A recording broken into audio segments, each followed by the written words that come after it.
Chapter है the freedom struggle. ठीक है, फ्रीडम स्ट्रगल के बारे में पढ़ेंगे। जो हमारे देश को आज़ादी मिली ऐसे ही नहीं मिल गई। ठीक, हम लोगों ने बहुत संघर्ष किया, उसके बाद हम लोगों को आज़ादी मिली। क्लियर हो गया? तो फ्रीडम स्ट्रगल मतलब उस समय, आज़ादी के समय हमारे देशवासियों ने, हमारे भारतवासियों ने क्या क्या उस समय स्ट्रगल फेस किए थे, उसके बारे में डिस्कस करेंगे। ठीक, पहला आता अर्ली स्ट्रगल। अर्ली स्ट्रगल मतलब स्ट्रगल जो हो रहा था उसके पहले का स्ट्रगल कैसे था। ठीक है, the revolt of 1857 was India's first struggle for independence from the British. जो 1857 को जो रिवॉल्ट था, ये इंडिया का फर्स्ट स्ट्रगल था इंडिपेंडेंस के लिए फ्रॉम द ब्रिटिश। ठीक है, क्योंकि हमारे देश में कौन आ गए थे? ब्रिटिशर्स आ गए थे। तो ब्रिटिशर्स से हमारे देश को आज़ाद कराने के लिए जो पहला कदम उठाया गया था, जो पहला स्ट्रगल था, वो 1857 में इसका विद्रोह उठाया गया था। रिवॉल्ट का मतलब होता है विद्रोह करना। ठीक, ये जो रिवॉल्ट किया गया, लेकिन वो रिवॉल्ट फेल्ड हो गया। क्यों? क्योंकि वो जो रिवॉल्ट, जो विद्रोह था ना, एक तरीके से अनऑर्गेनाइज था, स्कैटर्ड था। इसका मतलब क्या है? जैसे कि जब आप मान लो आपको कोई अपनी डिमांड पूरी करनी हो, ठीक, उस डिमांड को पूरी करने के लिए अगर आप एक साथ उस डिमांड को रखोगे तो उसके बारे में ज़्यादा सुना जाएगा। ठीक, अब आपको डिमांड पूरी करनी हो, एक बार मान लिया सक्षम हमारे पास आया, हमने, ये अकेले आए, इन्होंने हमसे बात करी, हमने इनको भगा दिया। ये हमारे पास आए, इन्होंने हमसे बात करी, हमने इनको भगा दिया। मतलब इस तरीके से अनऑर्गेनाइज था, स्कैटर्ड था। ठीक है, तो इसीलिए जो रिवॉल्ट ऑफ 1857 था वो सक्सेस नहीं हो पाया। क्लियर हो गया? ये जो रिवॉल्ट था, लेकिन ये जो विद्रोह था, इससे एक चीज़ अच्छी हुई कि so the seeds of nationalism among Indians. मतलब इंडियंस के अंदर जो आज़ादी की नींव होती है वो यहाँ पे आ गई थी लोगों के अंदर। समझ आया? भले जो विद्रोह हुआ था, उस विद्रोह में हम लोगों को सक्सेस नहीं मिली ब्रिटिशर्स के खिलाफ, लेकिन उस रिवॉल्ट के बाद इतना हो गया कि लोगों के अंदर अब ये आ गया कि अब तो हमको आज़ादी चाहिए ही चाहिए। ये वाली कहानी हो गई थी। ठीक, कई ऐसे इंडियंस थे, further many Indians were influenced by western education and thought. और उसके बाद देखा जाए, कई ऐसे इंडियंस थे, बहुत सारे ऐसे इंडियंस थे जो वेस्टर्न एजुकेशन और अपने थॉट से उन पे प्रभाव पड़ा था। दे स्टार्टेड फॉर्मिंग एसोसिएशन और organisation to awaken nationalist sentiments among the people. ठीक, जो वेस्टर्न एजुकेशन और थॉट से जो कई इंडियंस इन्फ्लुएंस हुए थे, जो प्रभावित हुए थे, उन्होंने क्या किया, एक मतलब एसोसिएशंस बनाना शुरू किया, संगठन बनाना शुरू किया, ऑर्गेनाइजेशन बनाना शुरू किया, जिसकी वजह से जो लोगों के अंदर जो राष्ट्रीयता की भावना होती है वो लोगों के अंदर आ सके। ठीक, नेशनलिस्ट सेंटिमेंट्स का मतलब देश के लिए हमारी जो भावना जागृत हो जाए, उसकी बात कर रहा है। समझ आ गया? इंडियन नेशनल कांग्रेस, जिसका शॉर्ट फॉर्म है INC, इसका फॉर्मेशन 1885 में हुआ था, to unite the people of the country under one common goal. Indian National Congress का फॉर्मेशन ही इसलिए हुआ था कि 1885 में हुआ था कि लोग, जो हमारे कंट्री के लोग हैं, वो एकजुट हो सके, यूनाइट हो सके, और सबका एक कॉमन गोल हो। क्या कॉमन गोल हो? That we want independent from the Britishers. ये इंडिपेंडेंट मतलब ये हमारा एक स्लोगन बन गया था। ठीक, INC had leaders from across the country to discuss the problems of the people. INC के ऐसे बहुत सारे ऐसे लीडर्स थे, मतलब पूरे कंट्री में देखा जाए तो जो लोगों की प्रॉब्लम्स के बारे में बात कर रहे थे कि उस समय जो ब्रिटिशर्स के सामने हम लोग प्रॉब्लम फेस कर रहे थे, तो वो हम लोग अपनी बात नहीं रख पा रहे थे, तो हमारे रिकॉर्डिंग कौन अपनी बात रख रहा था? INC के जो लीडर्स थे वो लोगों की बात सरकार तक रख रहे थे। Clear? They put forward the demands of the people through petitions, memoranda and speeches to the British government. अब जैसे मान लिया हम लोग नॉर्मल पीपल हैं, ठीक, हम लोगों को ये नहीं पता किसकी सरकार है, क्या है, ठीक है। अब तुमको कोई किसी चीज़ से कोई प्रॉब्लम हुई, ठीक है, हम अगर ब्रिटिशर्स के पास जाएंगे तो हमको डंडा मार के भगा देंगे, निकल लो वो फुर्ती में, ठीक। तो हमारी बात तो कोई सुनेगा नहीं, तो कौन बात सुनेगा? अगर कोई लीडर जाएगा हमारी बात को लेके तो उसको सुनना पड़ेगा। क्यों? क्योंकि वो लोगों का नेता है। जो आज की कहानी, अगर आपको कोई समस्या होगी कि हमारे स्कूल में ये समस्या है या आपकी कोई भी पर्सनल प्रॉब्लम होगी, तो नरेंद्र मोदी जी आपको नहीं सुने, लेकिन वही पर्सनल जो प्रॉब्लम है आप उसको अगर एक मुद्दा बना दो और वो पॉलिटिकल पार्टी का कोई लीडर लेके जाएगा तो उसको सुनना ही पड़ेगा। ठीक, इस तरीके से वहाँ की कहानी थी। तो they put forward the demands of the people through petitions, petition मतलब लिखित में लेके जाते थे, ठीक, मेमोरेंडा लेके जाते थे, स्पीचेस लेके जाते थे ब्रिटिश गवर्नमेंट के पास कि हमारी बात जो मांगे हैं उनको इस तरीके से आपको पूरी करनी है, ठीक है। They demanded that Indians be appointed to high position and also asked for an end to racial discrimination and the drain of wealth to Britain. जो हमारे नेता थे, लीडर्स थे, उनकी डिमांड थी इंडियंस भी अपॉइंटेड टू हाई पोजीशन। जब Britishers का राज थे ना, उस समय पे हमारे इंडियंस को हाई पोजीशंस नहीं दी जाती थी। आप कितने भी पढ़ लो लिख लो, लेकिन अगर जॉब की पर्पज़ से आप जाओगे, जैसे मान लो अगर आपको आर्मी में जाना है तो आपको आर्मी में हाई पोजीशन नहीं दी जाती थी ब्रिटिशर्स के समय। तो हमारे इंडियंस ने डिमांड रखी कि हमको हाई पोजीशन हमको मिले, हम आपसे मांग रखते हैं, ठीक। और for an end to racial discrimination, और जो रेशियल डिस्क्रिमिनेशन मतलब जो जात पात ऊंच नीच का भेदभाव है उसको आपको ख़त्म करना पड़ेगा। And the drain of the wealth to Britain, और जो हमारे देश की संपत्ति जो धीरे धीरे ख़त्म हो रही है उसको भी आपको रोकना पड़ेगा। ये हमारे लोगों ने डिमांड रखी, ठीक। This group of leaders including दादा भाई नावराजी, सुरेंद्र नाथ बनर्जी, गोपाल कृष्ण गोखले, इनको मॉडरेट्स बोलते हैं, ठीक। ये कौन बातें लेके गया था हमारे लिए? ये हमारे कुछ जो उस समय के लीडर थे पॉपुलर, वो ब्रिटिशर्स के सामने बात लेके गए थे। इनको मॉडरेट्स बोलते हैं। क्या बोलते हैं? मॉडरेट्स। अभी आगे क्लियर करेंगे मॉडरेट्स का मीनिंग क्या होता है। They believed in the persuading the British government to grant their demand. ये लोग ऐसे थे, मतलब इनको विश्वास था कि अपनी डिमांड रखेंगे तो ब्रिटिशर्स उनकी बात सुन लेंगे, ठीक। क्यों? अभी बताएंगे क्यों उनको मॉडरेट्स बोल रहे थे। However their demands were not met and their way of protest gave way to another. लेकिन उनको पूरा विश्वास था उनकी डिमांड पूरी करी जाएगी, लेकिन उनकी डिमांड्स पूरी नहीं करी गई और उनका जो प्रोटेस्ट का तरीका था वो भी कोई काम नहीं आया, ठीक। एज अ रिजल्ट क्या हुआ? More intense agitation followed led by Lala Lajpat Rai in Punjab, Bal Gangadhar Tilak in Maharashtra and Bipin Chandrapal in Bengal. As a result क्या हुआ? क्योंकि वो लीडर्स अपनी बात रखने गए थे, उनकी बात सुनी नहीं गई, तो क्या हुआ? उन लोगों में विद्रोह जाग गया, ठीक। इसका रिजल्ट क्या हुआ? मोर इंटेंस एजिटेशन, मतलब लोगों के अंदर एकदम विद्रोह वाली भावना जाग गई। और उसको किसने आगे फॉरवर्ड किया? लाला लाजपत राय। पंजाब में लाला लाजपत राय उभर के आए, बाल गंगाधर तिलक महाराष्ट्र में, बिपिन चंद्रपाल इन बंगाल में। इन तीनों को एक साथ बोला जाता है लाल बाल पाल, ठीक। लाला का लाल, बाल गंगाधर का बाल, बिपिन चंद्रपाल का पाल, ठीक। इनकी डिमांड थी कि हमारी जो सरकार कैसी हो? स्वराज। हमको स्वराज चाहिए। स्वराज मतलब हमें खुद का स्वयं का राज्य चाहिए। स्वराज अगर तोड़ेंगे तो क्या होता है इसका मीनिंग? स्वयं का राज। हमको खुद का राज्य चाहिए, सेल्फ गवर्नमेंट चाहिए। इन्होंने कहा कि इंग्लैंड मेड क्लोथ्स, जितने भी इंग्लैंड के बने हुए कपड़े हैं हम उसको बॉयकट करते हैं, हम उसको अपनाएंगे नहीं, ठीक। And promoted Indian mades cloth, और उन्होंने बोला जो भारतीयों के द्वारा कपड़े बनाए गए हम उनको ही प्रमोट करेंगे। जो ब्रिटिशर्स के द्वारा जो भी कपड़े वगैरह हमको दिए जा रहे हैं हम उसको बॉयकट कर देंगे, हम इनको नहीं अपनाएंगे, ठीक। दे रिजेक्ट, और उन्होंने कहा कि जितने भी ब्रिटिशर्स के स्कूल, इंग्लिश के स्कूल्स हैं, हम इसको रिजेक्ट करते हैं। ना हम वहाँ पे पढ़ाने जाएंगे, ना हमारे वहाँ पे बच्चे पढ़ने जाएंगे, ठीक। और हम अपनी इंडियन एजुकेशन को आगे प्रमोट करेंगे। They also abandoned British services and ask people to join their movement. और इन्होंने जो लोग ब्रिटिशर्स की नौकरी भी करते थे, जैसे कोई टीचर था, कोई वकील था, कोई आर्मी में ज्वाइन था, तो उन्होंने बोला हम ब्रिटिश की सर्विसेज को भी नेग्लेक्ट करते, हम इनकी सर्विसेज भी नहीं करेंगे। और लोगों को इस मूवमेंट से, जो आंदोलन चल रहा था, इस आंदोलन से जोड़ने की भी कोशिश करी।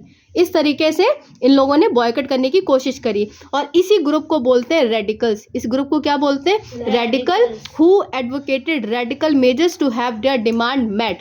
अब पिछले अभी हमने बताया था मॉडरेट्स की बात करी थी। मॉडरेट्स इस तरीके से गए थे, प्यार से बात करने गए थे, ठीक। प्यार से बात करने गए थे और उन्होंने कहा था, उन्होंने क्या कहा था कि हमको मतलब जो भी अपनी डिमांड थी वो प्यार से पूरी करने की कोशिश कर रहे थे। लेकिन अब जो ये आए रेडिकल्स, ये लोग ऐसे थे, इन्होंने बोला था कि नहीं अब हमको चाहिए ही चाहिए, मतलब ये मार धाड़ वाले थे, इसीलिए इनको नाम रेडिकल रखा गया, उनको मॉडरेट्स कहा गया, ठीक, Indian freedom struggle gained a truly national character with the coming of Mahatma Gandhi. और इस तरीके से जो इंडियन फ्रीडम स्ट्रगल था उसको एक ट्रूली नेशनल कैरेक्टर बन गया महात्मा गांधी की एंट्री के बाद। ठीक है, freedom struggle under Mahatma Gandhi. Mahatma Gandhi का जन्म 2 अक्टूबर 1869 को हुआ था गुजरात के पोरबंदर शहर में। ठीक, उनकी मदर का नाम पुतलीबाई, उनके फादर का नाम करमचंद गांधी है और उनका नाम जो है मोहनदास करमचंद गांधी है पूरा। ठीक, उनके पिता के नाम पे रखा गया है। ठीक, उनकी शादी 13 की एज में हो गई थी कस्तूरबा बाई से। ठीक, और फिर अपनी एलिमेंट्री एजुकेशन के बाद वो लंदन चले गए बैरिस्टर एट लॉ, मतलब वकालत की डिग्री लेने लंदन में इन्होंने पढ़ाई करी। जब इन्होंने लंदन में अपनी एजुकेशन पूरी करी, गांधी जी फिर साउथ अफ्रीका चले गए लॉ की प्रैक्टिस के लिए। जब कोई भी बैरिस्टर की डिग्री ली जाती है या एडवोकेट की डिग्री ली जाती है तो उसको प्रैक्टिस में लेके आते हैं। ठीक है, कैसे लॉ के प्रैक्टिस करने के लिए गए इंडिया में। लाइक इंडिया की तरह वहाँ पर भी ब्रिटिश कॉलोनी थी।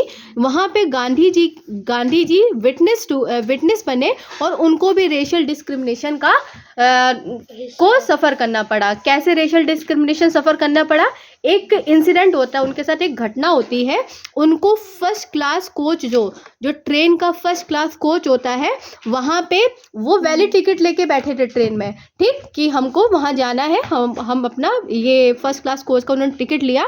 लेकिन ये जो घटना घटी, क्या घटना घटी बताते हैं। ऐसी घटना घटी कि उनकी लाइफ का जो पूरा पॉइंट था, उस जो घटना चल रही थी वो पूरी हिस्ट्री ही चेंज हो गई। ठीक, शेप्ड हिज बिलीफ इन सत्याग्रह, और वो मानते थे कि सत्याग्रह से हमारे देश को आज़ादी मिल सकती है।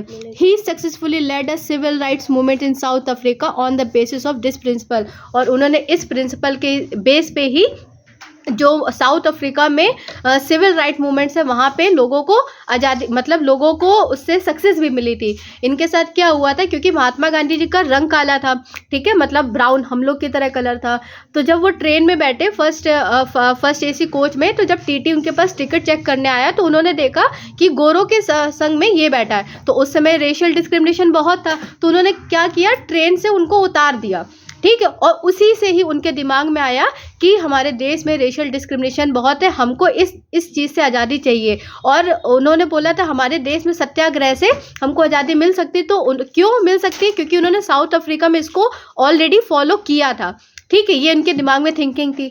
1915 में जब गांधी जी इंडिया आए साउथ अफ्रीका से, इन्होंने 3 अर्ली लोकल मूवमेंट्स चालू किए। एक था चंपारण, खेड़ा और अहमदाबाद। यहाँ पे 3 जगह पे इन्होंने लोकल मूवमेंट्स चालू किए। Gandhi ji was successfully leading all the movements through satyagraha. इन तीनों जगह में जब इन्होंने सत्याग्रह आंदोलन चलाया तो वहाँ पे उनको मतलब सफलता भी मिली। ठीक, और नॉन वायलेंस मतलब बिना लड़ाई झगड़े के इन्होंने मूवमेंट चलाया और उनको सक्सेस भी मिली। गांधी जी इस तरीके से लोगों के सामने लोगों के नेता बन के उभर के आए, who champion local causes and achieve result, जिसकी वजह से उनको जो भी लोकल घटनाएं हो रही थी, जो भी वहाँ पे चीज़ें हो रही थी, उस चीज़ों से उन्होंने लोगों को बाहर निकाला और उसका लोगों के सामने आउटपुट भी आया। ठीक है, लेकिन 1990 में गांधी जी ने राउलेट सत्याग्रह को लॉन्च किया। ठीक, against oppressive Rowlatt act. Rowlatt act के अगेंस्ट में एक एक्ट निकाला, उसका नाम था राउलेट सत्याग्रह। ठीक, राउलेट एक्ट जो था वो ब्रिटिशर्स के द्वारा दिया गया था। ठीक है, उसकी मतलब राउलेट एक्ट क्या था कि अगर किसी ने गलती करी है, नहीं करी है, राउलेट एक्ट पास कर दिया था ब्रिटिशर्स ने, तो वो बिना गलती के भी बिना पूछे उसको जेल में डाल देते थे। तो राउलेट एक्ट को रोकने के लिए राउलेट सत्याग्रह गांधी जी ने लॉन्च किया था। क्लियर हो गया?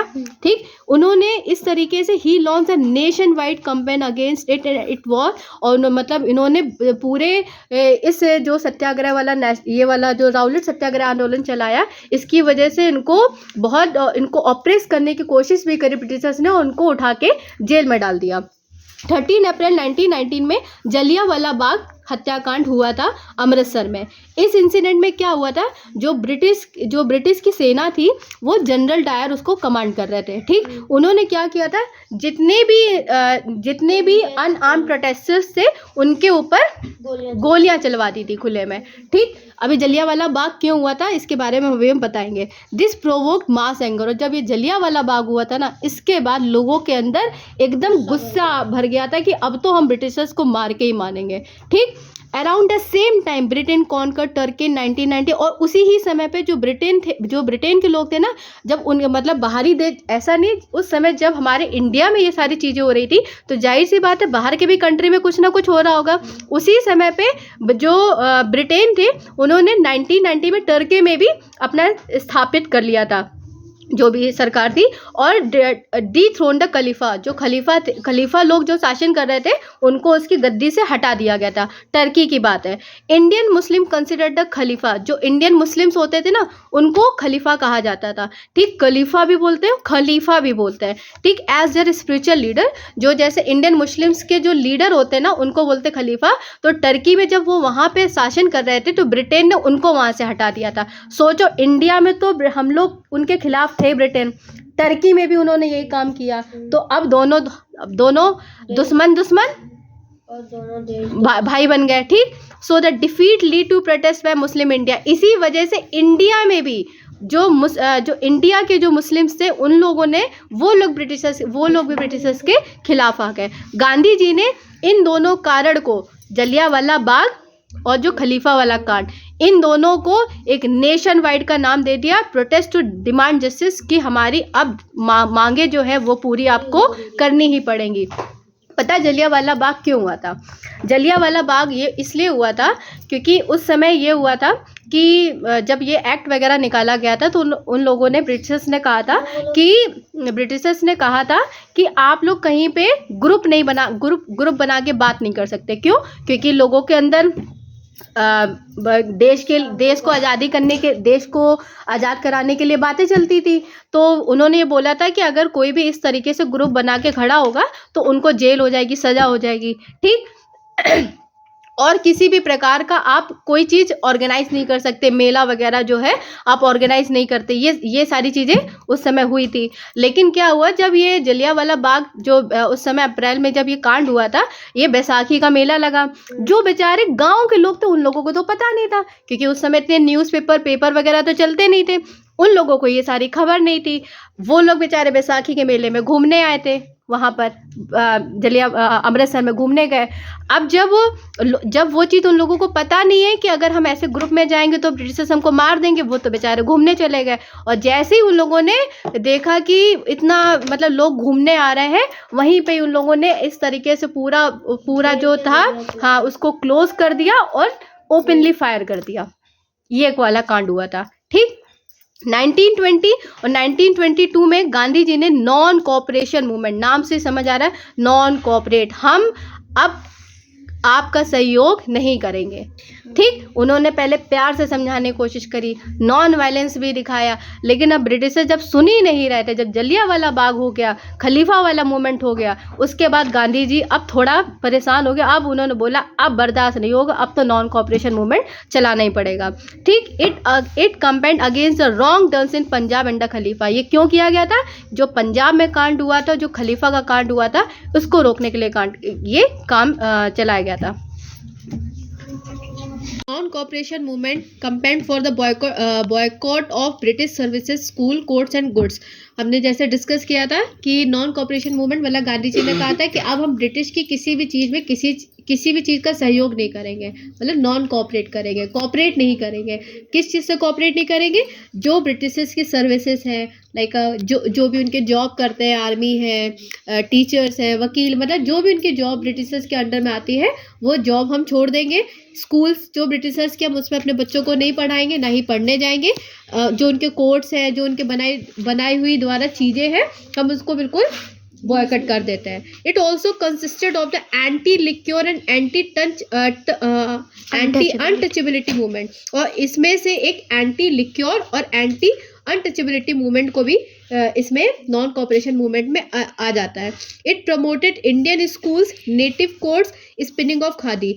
और मतलब नॉन कॉपरेट में इन मूवमेंट्स को तो ये इंक्लूड होते ही होते हैं।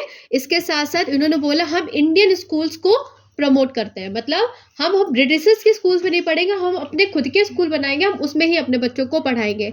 ठीक है। नेटिव कोर्ट्स मतलब जो ऐसे कोर्ट होंगे जिसमें हमारे ही जज होंगे और हमारे ही वकील हो गए। ठीक। स्पिनिंग ऑफ खादी, कपड़े मतलब, क्योंकि अब बोला कि ब्रिटिशर्स के द्वारा जब हम कपड़े नहीं पहनेंगे तो पहनेंगे क्या, उन्होंने बोला हम खादी बनाएंगे, हम खादी के कपड़े की स्पिनिंग करेंगे, हम उनके द्वारा जो कपड़े बनेंगे, उन चीज़ों से जो कपड़े बनेंगे उनको ही हम यूज़ करेंगे।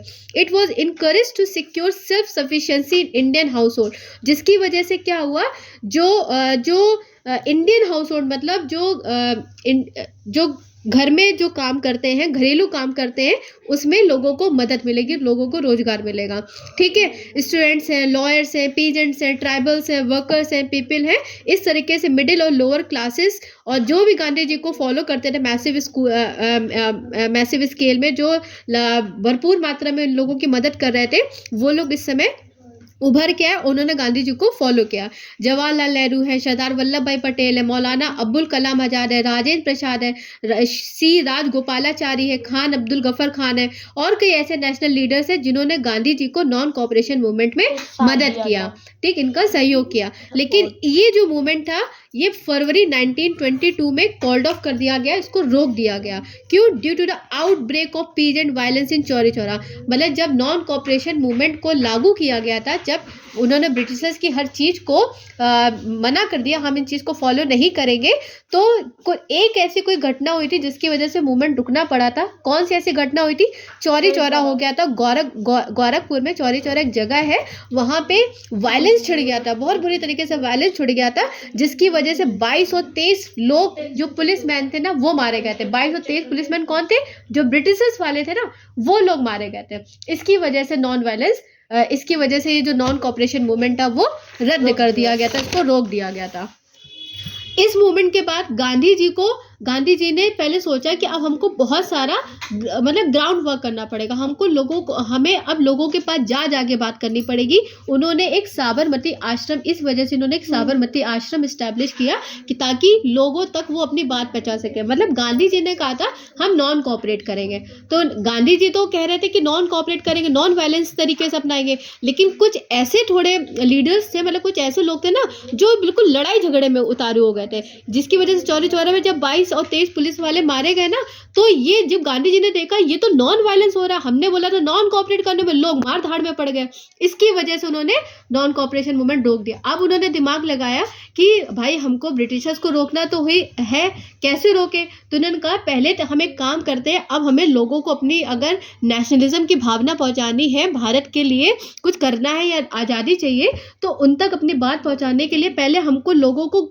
जोड़ना पड़ेगा, लोगों को जुड़ना पड़ेगा, यूनाइटेड होना पड़ेगा। इसकी वजह से इन्होंने साबरमती आश्रम में इन्होंने अपना आश्रम इस्टेब्लिश किया।